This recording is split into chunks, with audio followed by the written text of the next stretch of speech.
കർത്താവിൽ പ്രിയരെ, ദൈവവചനം ധ്യാനിക്കുവാൻ താങ്കളെ സ്വാഗതം ചെയ്യുന്നു. ദാവീദിൻ്റെ കല്ലറയെക്കുറിച്ച് പത്രോസ് ഒരു പരാമർശം നടത്തുന്നുണ്ട്. പെന്തിക്കോസ്ത് നാളിൽ പരിശുദ്ധാത്മാവ് പൂർണ്ണനായി പത്രോസ് ഒരു പ്രഭാഷണം നടത്തുമ്പോൾ ഇസ്രായേലിലെ ശ്രേഷ്ഠ രാജാവായിരുന്ന ദാവീദിനെ കുറിച്ച് പരാമർശിക്കുന്നു. അപ്പോസ്തല പ്രവൃത്തികൾ 2-ാം അധ്യായം 29-ാമത്തെ വാക്യത്തിൽ, സഹോദരന്മാരായ പുരുഷന്മാരെ, ഗോത്രപിതാവായ ദാവീദിനെ കുറിച്ച് അവൻ മരിച്ചു അടക്കപ്പെട്ടു എന്ന് എനിക്ക് നിങ്ങളോട് ധൈര്യമായി പറയാം. അവൻ്റെ കല്ലറ ഇന്നുവരെ നമ്മുടെ ഇടയിൽ ഉണ്ടല്ലോ. തുടർന്ന് 34-ാമത്തെ വാക്യം, ദാവീദ് സ്വർഗാരോഹണം ചെയ്തില്ലല്ലോ. എന്തിനാണ് പത്രോസ് ദാവീദിൻ്റെ കല്ലറയെക്കുറിച്ച് പരാമർശിക്കുന്നത്? തുടർന്ന് ഒരു പ്രവചനം കോട്ട് ചെയ്യുന്നത് നമുക്ക് കാണാൻ സാധിക്കും. അത് അപ്പോസ്തല പ്രവൃത്തികൾ 2-ാം അധ്യായത്തിൻ്റെ 27-ാമത്തെ വാക്യത്തിൽ കാണും. നീ എൻ്റെ പ്രാണനെ പാതാളത്തിൽ വിടുകയില്ല, നിൻ്റെ പരിശുദ്ധനെ ദ്രവത്വം കാണുവാൻ സമ്മതിക്കുകയുമില്ല എന്നുള്ള പ്രവചനം. ഇതെവിടെയാണ് കാണുന്നത്? സങ്കീർത്തനം 16-10-ാമത്തെ വാക്യം, നീ എൻ്റെ പ്രാണനെ പാതാളത്തിൽ വിടുകയില്ല, നിൻ്റെ പരിശുദ്ധനെ ദ്രവത്വം കാണുവാൻ സമ്മതിക്കുകയുമില്ല.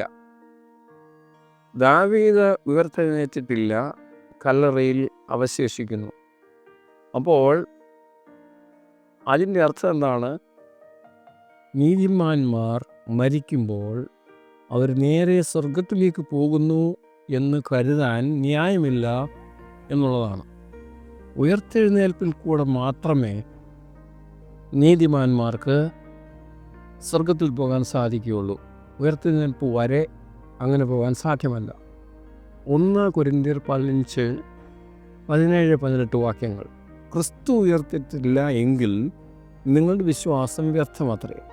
നിങ്ങൾ ഇന്നും നിങ്ങളുടെ പാപങ്ങളിൽ ഇരിക്കുന്നു. ക്രിസ്തുവിൽ നിദ്ര കൊണ്ടവർ നശിച്ചുപോയി. ഇവിടെ ഉയർത്തെഴുന്നേൽപ്പിനെ കുറിച്ച് പൗലോസ് പറയുകയാണ്. ഒരു ഉയർത്തെഴുന്നേൽപ്പ് നടക്കാനിരിക്കുന്നു എന്നുള്ളതാണ് പറയുന്നത്. നവീകരണ കർത്താക്കളിൽ ഒരാളായിരുന്ന വില്യം ടിൻഡെയിൽ എന്ന പേരിലുള്ള ഒരു രക്തസാക്ഷിയായി തീർന്ന ഒരാൾ ആളുകളോട് ഉപദേശിക്കുമ്പോൾ, ഒരുത്തൻ മരിക്കുമ്പോൾ പെട്ടെന്ന് അവൻ്റെ ആത്മാവ് സ്വർഗത്തിലേക്കോ നരകത്തിലേക്കോ പോകുന്നില്ല എന്ന് സമർത്ഥിക്കുന്നതിന് വേണ്ടി എന്താണ് ഉയർത്തെഴുന്നേൽപ്പിൻ്റെ പ്രസക്തി എന്ന ഒരു ചോദ്യം ഉന്നയിക്കുന്നുണ്ട്. അപ്പോൾ മരിക്കുമ്പോൾ ഒരു മനുഷ്യനും സ്വർഗത്തിലോ നരകത്തിലോ പോകുന്നില്ല.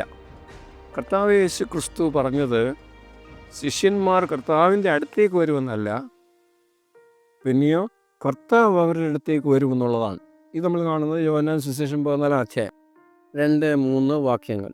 എൻ്റെ പിതാവിൻ്റെ ഭവനത്തിൽ അനേകം വാസസ്ഥലങ്ങളുണ്ട്, ഇല്ലെങ്കിൽ ഞാൻ നിങ്ങളോട് പറയുമായിരുന്നു. ഞാൻ നിങ്ങൾക്ക് സ്ഥലം ഒരുക്കുവാൻ പോകുന്നു. ഞാൻ പോയി നിങ്ങൾക്ക് സ്ഥലം ഒരുക്കിയാൽ ഞാൻ ഇരിക്കുന്ന ഇടത്ത് നിങ്ങൾ ഇരിക്കേണ്ടതിന് പിന്നെയും വന്ന് നിങ്ങളെ എൻ്റെ അടുക്കൽ ചേർത്തുകൊള്ളും. അപ്പോൾ കർത്താവ് വന്നിട്ടാണ് വിശുദ്ധന്മാരെ കർത്താവിനോട് ഒപ്പം കൂട്ടിച്ചേർക്കുന്നത്. അപ്പോസ്തലനായ പൗലോസ് പറയുന്നത്, ഈ വാക്യം നമുക്കറിയാവുന്നതാണ്. 1 തെസ്സലോനിക്കർ 4-ാം അധ്യായം, കർത്താവ് താൻ ഗംഭീരനാദത്തോടും പ്രധാന ദൂതൻ്റെ ശബ്ദത്തോടും ദൈവത്തിൻ്റെ കാഹളത്തോടും കൂടെ സ്വർഗത്തിൽ നിന്ന് ഇറങ്ങി വരികയും ക്രിസ്തുവിൽ മരിച്ചവർ മുൻപേ ഉയർത്തെഴുന്നേൽക്കുകയും ചെയ്യും. പിന്നെ ജീവനോടെ ശേഷിക്കുന്ന നാം അവരോടൊരുമിച്ച് ആകാശത്തിൽ കർത്താവിനെ എതിരേൽപ്പാൻ മേഘങ്ങളിൽ എടുക്കപ്പെടും. ഇങ്ങനെ നാം എപ്പോഴും കർത്താവിനോടുകൂടെ ഇരിക്കും. അപ്പോൾ വിട്ടുപിരിഞ്ഞാൽ ഉടനെ കർത്താവിനോട് കൂടെ ആകുകയല്ല. പിന്നെ എപ്പോഴാണത്?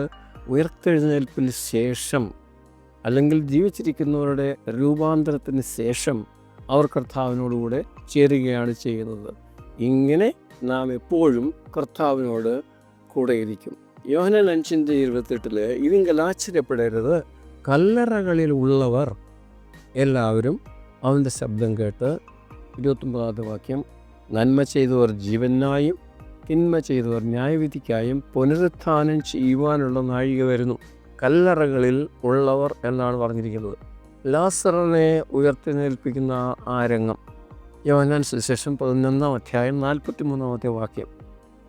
ഇങ്ങനെ പറഞ്ഞിട്ട് അവൻ, അതായത് കർത്താവ്, ലാസറേ പുറത്തു വരിക എന്നുറക്കെ വിളിച്ചു. ലാസർ സ്വർഗത്തിൽ നിന്ന് ഇറങ്ങി വരുന്നതിന് അല്ല കർത്താവ് വിളിച്ചത്. പിന്നെവിടെയാണ്? കല്ലറയിൽ നിന്ന് പുറത്തു വരിക എന്ന് ഉറക്കെ വിളിച്ചു എന്നെഴുതിയിരിക്കുകയാണ്. അപ്പോൾ കർത്താവ് ഒരുക്കുന്നതായ സ്വർഗീയ മന്ദിരങ്ങളിൽ പ്രവേശിക്കുന്നതിന് മുൻപ് അതിന് ഒരു മനുഷ്യൻ്റെ അർഹത എങ്ങനെയാണ് എന്നുള്ള പരിശോധന, ന്യായവിധി നടക്കേണ്ടിയിരിക്കുന്നു. ഓരോ മനുഷ്യനും മരിക്കുമ്പോൾ ആ ന്യായവിധി നടക്കുന്നില്ല. ഒരു ദിവസം തീരുമാനിച്ചിട്ടുണ്ട്. അപ്പോസ്തലപ്രവൃത്തി 17:31 പ്രകാരം പൗലോസ് പറഞ്ഞ എന്താണ്? ഒരു ദിവസം ന്യായവിധിക്ക് വേണ്ടി ദൈവം തീരുമാനിച്ചിരിക്കുന്നു, അത് വരാൻ പോകുന്നു എന്നുള്ളതാണ് പറഞ്ഞത്. അപ്പോൾ ഇത് മരണത്തിൽ തീരുമാനിക്കപ്പെടുന്നില്ല എന്നുള്ളതാണ്. അങ്ങനെ വരുമ്പോൾ മരിച്ചവർ ഓൾറെഡി അവർ സ്വർഗത്തിലാണെങ്കിൽ അല്ലെങ്കിൽ അവർ നരകത്തിലാണെങ്കിൽ പിന്നെ ഒരു ന്യായവിധിയുടെ ആവശ്യം എന്താണ്? തിരുവചനത്തിൽ എങ്ങും തന്നെ മരിച്ചവർ ഉടൻ തന്നെ സ്വർഗത്തിലേക്ക് പോകുന്നതായിട്ടോ അല്ലെങ്കിൽ നരകത്തിലേക്ക് പോകുന്നതായിട്ടോ ഒരു സൂചന നമുക്ക് കാണാൻ സാധ്യമല്ല. കാരണം എന്താണ്? ഒരു ന്യായവിധിക്ക് ശേഷമാണ് ആ തീരുമാനം ഉണ്ടാകുന്നത്. ഒരിക്കലും പ്രവാചകന്മാർ അങ്ങനെ പറഞ്ഞിട്ടില്ല. കർത്താവിൻ്റെ ഉപദേശങ്ങളിൽ എങ്ങും തന്നെ അങ്ങനെ ഒന്നും നമ്മൾ കാണുന്നില്ല. ബൈബിളിൽ നമ്മൾ വ്യക്തമായിട്ട് മനസ്സിലാക്കുന്നതായ കാര്യം, മരിക്കുമ്പോൾ ആളുകൾ എന്ത് ചെയ്യുന്നു?